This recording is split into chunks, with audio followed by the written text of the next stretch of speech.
Hi everybody, and we are here with Jason Chan Hi. in our little studio.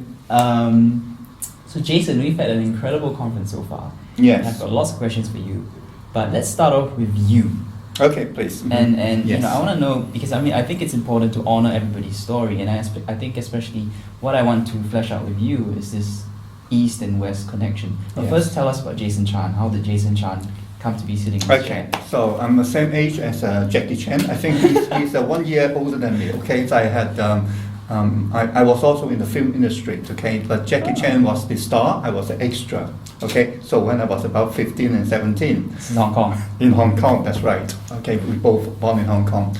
And at 12 years of age, I started to practice Chinese martial art, okay, and initiated by my father. At 17, okay, my father showed me some very slow movement. I hated it because too slow for my comfort. And when I was 16, 17, Bruce Lee was in Hong Kong, so I was a fan. So then I pulled my finger out. I practiced quite often, okay, jogging, fitness, and martial art, Wing Chun, and those young people's thing. Yeah. And whatever reason, okay, so I always wanted to go to foreign country. So 18 and a half, I left Hong Kong. Afterward, okay, put the story very short, okay, I am very enterprising, okay, I run my own business, I study, and at the same time, I continue to practice. At age 24, I became the Chinese Kung Fu instructor in Birmingham area and Cheltenham, okay, Gloucestershire area as well. But then the most important thing, my journey, basically, okay, I always believe in something greater. So I'm really glad when I look back to born in Hong Kong because I have the best of the East and West together. Myself, okay, I very much into the Catholic sort of a church movement. I studied Bible when I was about 7 years of age, and then became a Christian in the holy water thing, confirmation, when I was 8. At the same time, okay, I was also being influenced by karma, the teaching of Buddha, and also meditation and the Taoist, practice about it. No doubt some of it was in your martial arts. Oh yeah, definitely. It's okay. Eventually, it became my own development, if you like. At the late 20s, okay, I have a very strong yearning to know about the secrets of life. Only to believe in God for me is not enough. I did praying and jogging, martial art, but before I reached the age of 30 years of age, I could not really sit still to do my meditation. But at the age near to my late 20s, and then I was yearning, okay, for something, okay, something deep inside me, actually yearning, okay, to understand, and to want to know the purpose, true purpose of existence, including my life. And then I after a while, I attract some teachers. But the most significant periods of my time, I was in my 30 years of age. I was sitting, okay, with a group of very old ladies. They were doing some kind of meditation practice.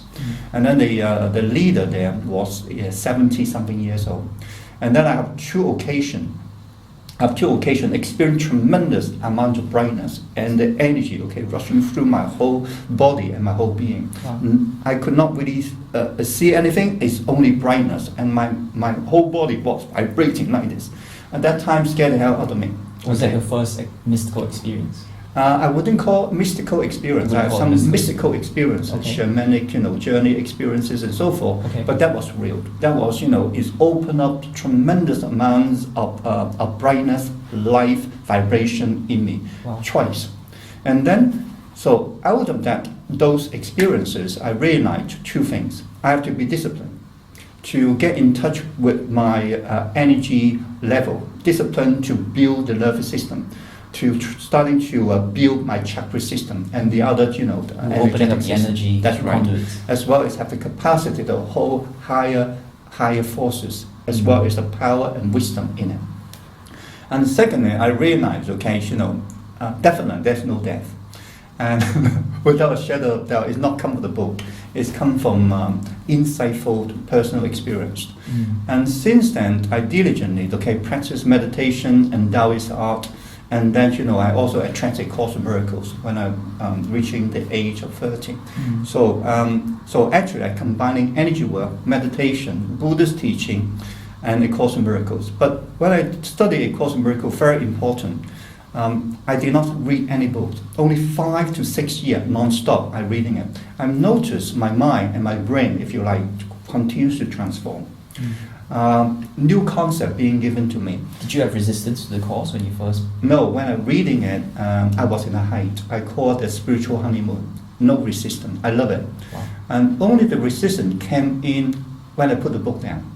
Okay, so that means I experienced, if you like, the Christ energy. Okay, came to me. Every night I would read it. If I could, I would read, overnight. If I did not have to go to work. So transformational, if you like, for 5 to 6 years. Afterward, I noticed my mind full of idea, concept, but it's a very unusual, full of brightness, if you like. And I developed, you talk about I do Tai Chi and martial art. Yes, infinite Tai Chi was born because I noticed and able to experience it is not enough. Experience so-called spiritual experiences. I was being asked or felt very strongly to have the capacity to hold it. On behalf of myself, growth, healing, as well on behalf of my student and then the others, to hold it, to use it. Right, to hold the light. A light, as kind of a particular synthesis of basically your understanding. Yes, it's an insightful understanding. First of all, I noticed I was a martial artist, and then when I first started to learn about hands-on healing, to start with it's quite fun, but then later on I realized as I deepen into my healing practice, somebody, their energy field, some patient, the energy feel very dark, and some patients, they have cancer. And then my healing teacher, spiritual healing teacher told me, just, laid a hand on that particular person. And then after a few minutes, I drained, all the energy drained. I realized, I wasn't them. So I have to be mindful about them. And then I also do experience tremendous amount of light, which is I told you. So gradually I realized it's kind of step by step incremental, to practice some kind of energy work plus the spiritual work to assimilate, all this energy.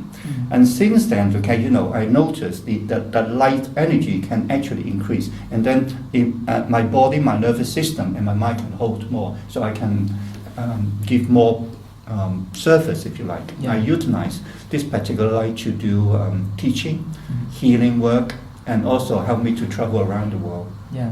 Yes. I know it's a hard question to answer, but what is infinite Tai Chi? What happened then, you notice I'm Chinese, just like you Chinese look alike, you're from Singapore. I'm Chinese, my grandparents were Chinese. Yes. So what happened then, we have something, I think it is in the collective psyche.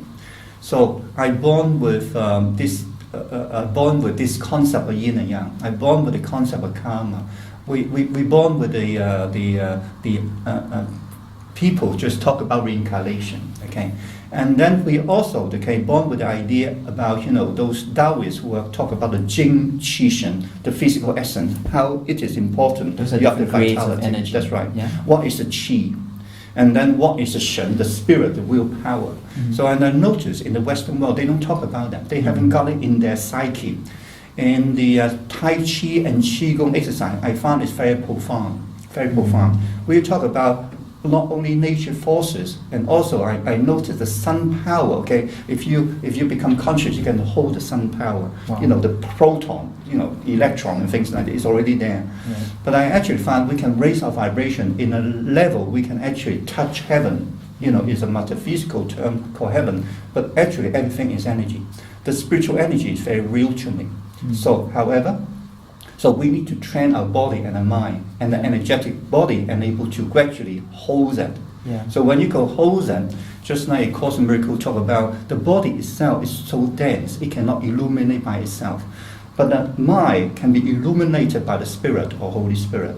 And when the mind is being illuminated by itself, from by itself, the body cannot be illuminated, but the mind illuminated, then you can actually bring this illumination or brightness into your body. Yeah. So that means, okay, to make your body very vibrant, youthful, and also hopefully sick-free for the rest of your life. Wow. Now, Jason, this obviously leads us into our next, the part of our interview, which Yes. I wanted to talk to you about, which is the body. Yes. Now, some people would say, okay, you're talking about energy, but the energy is still energy. That's right. And A Course in Miracles is addressing on the level of the mind, not Exactly. the level of the physical. That's right. But yet, we are talking about here something very physical, something you can do in the world. How do you marry Tai Chi and a A mind Course in training Miracles. with ACIM? Okay, what happened then, I love A Course in Miracles, but you asked me one particular question. Have you having a hard time with A Course in Miracles? Yes, afterward. After the honeymoon period of time, I having a hard time. Mm-hmm. The hard time was during the healing process, namely, okay, our fear, our guilt, our perceived extreme sense of unworthiness. In the Course in Miracle terminology, it's called sin. So we all know about fear, but not so many people notice about their guilt, very deep, very unconscious. Never mind about the extreme sense of unworthiness.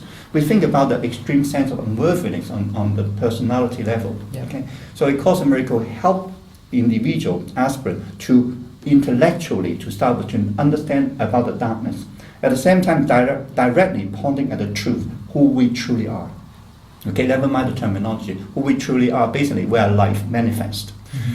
So, to bridge the gap, there's only two things in the entire universe. Mm-hmm.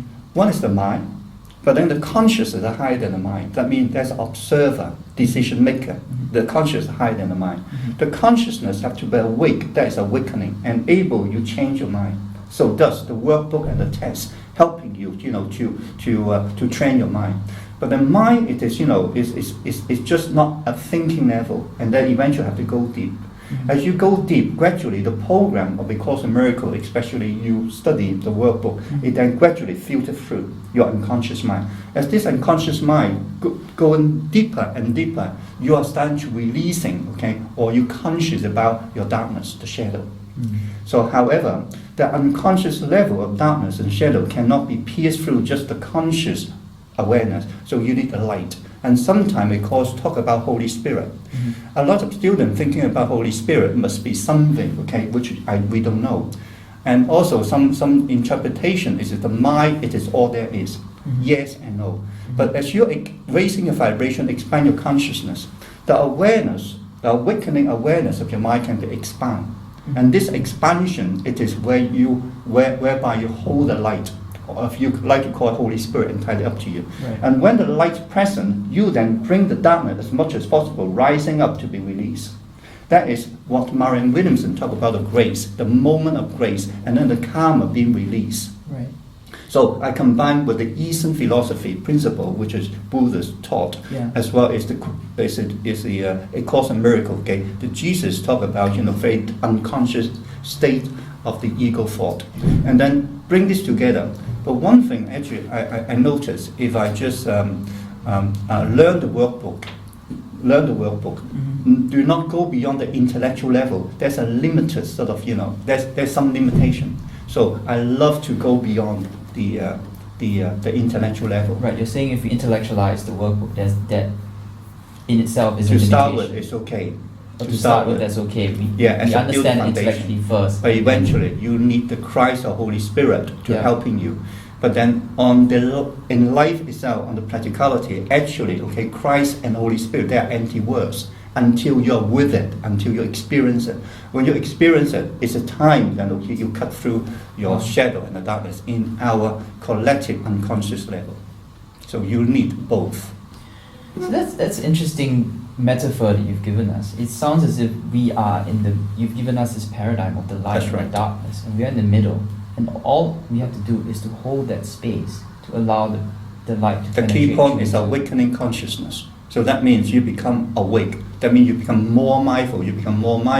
And this point of mindfulness actually can expand.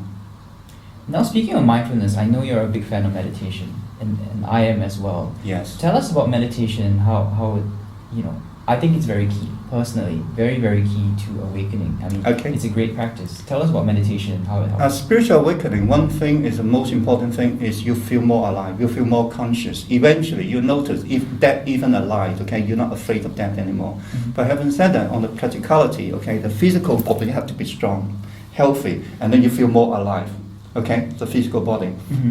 If there is anything about life is become alive. So here is the physical body, you feel alive. And then enable you become more focused. That is a vitality, physical level. Mm-hmm. But then if you want to be in a more understand about life force and able to bring everything into existence on the physical level, Okay. and then you have to understand the chi. And then this chi, you notice I'm moving very slowly because I get in touch with it. And then if I push it, and then I bring it in, I push it, just another wave on the physical level, you do not understand or do not see the wave, the ocean wave, got its own chi. Or the tree, you can see the physical form, but then the chi, the healthier the tree is, or the mountain, the more brightness of the chi they got. Human body exactly the same, you can get in touch with it. Mm-hmm. As you go higher, it becomes love energy. It is where's the love coming. This is the Shen. Not yet. Not The yet. Shen have to be there all the time. The Shen is your mindfulness. Okay. The sharper your mindfulness is the better. But eventually, when you're good in the mindfulness training, that means your focus, concentration becomes so at ease, and then you can get in touch with the love itself.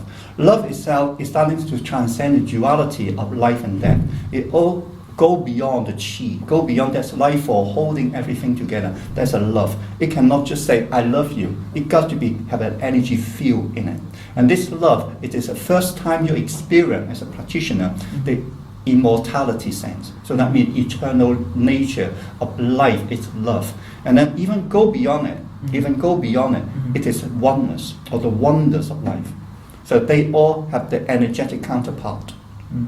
And then that means there's a layer after layer vibration getting higher and higher.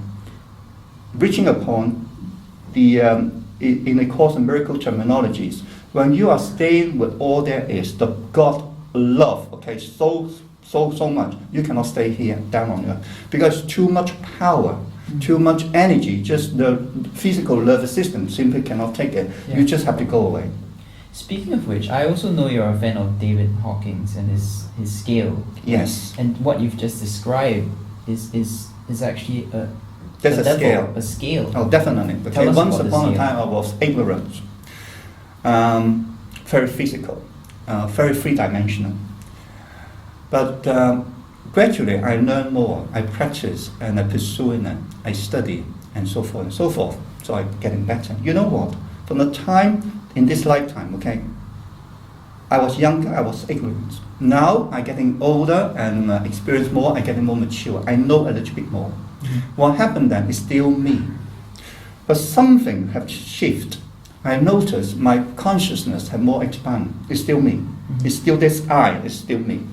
The ignorant, young Jason Chan was still me at that time. And the future, if I, getting wiser and getting more expansive, is still me. So, however, the difference was I have expanded my consciousness. Maturity enabled myself see more. I understand the more about the Course in Miracles talk about the vision. I did not understand the vision once upon a time. I only understand about visualization, Right. imagination of the mind. Yeah. So definitely there is a scale. And also I noticed, okay, once upon a time I love, okay, something because I desire something or some person. But now I understand the love, it is the abstract energy, but it's very real, very beautiful, very graceful. It's just, I love it so much. Yeah. I did not have the number. Dr. David Hawkins, okay, he's the one who said he understands the calibration of consciousness. I said, my God, it is true. Fear got no energy and love got a lot of energy, but I did not know the number. He put the numbers onto it. Where do these numbers come from? He utilized muscle testing. Okay, So his best-selling book is called The Power versus Force. Talk about the calibration of consciousness. They are convenience. Don't forget, life itself, it is abstract. But then the number is its convenience to the net brain. Sure. For example, he talked about the anger, energy. Yeah. It is 150, cannot support life. Fear energy, it is 100. So consciousness as well. If you are fearful and feeling small, you're still yourself. You are still son of God, but then you are not expanding. But when you're rising up to take responsibility of your life, to improve your life, and so forth, you are raising your vibration. Courage, the energy completely different than fear. Yeah. I said it makes sense, and then I started to study his work, and this guy, got something I could learn from. Yeah. And then what happened then, as an energy practitioner, I noticed, in my retreat, in my practice, there's a different level of energy. As I show you, this is, vitality, but this is more powerful. This is more powerful. Love is more powerful. It's so powerful, it's make me being still and in silence. So the power then, it is in silence. On the calibration chart based on David Hawkins, then the more you become still in love and power, it is more stillness you got. It does make sense, because when in that beautiful stillness, I notice my mind and my consciousness expand, and that inner light actually extend outward to surrounding area as well. So I utilize that to help my progress and help me to teach. Okay, and this skill, I know a little bit about this because I've read Power versus Force, and this scale goes from 0 to 1,000, right?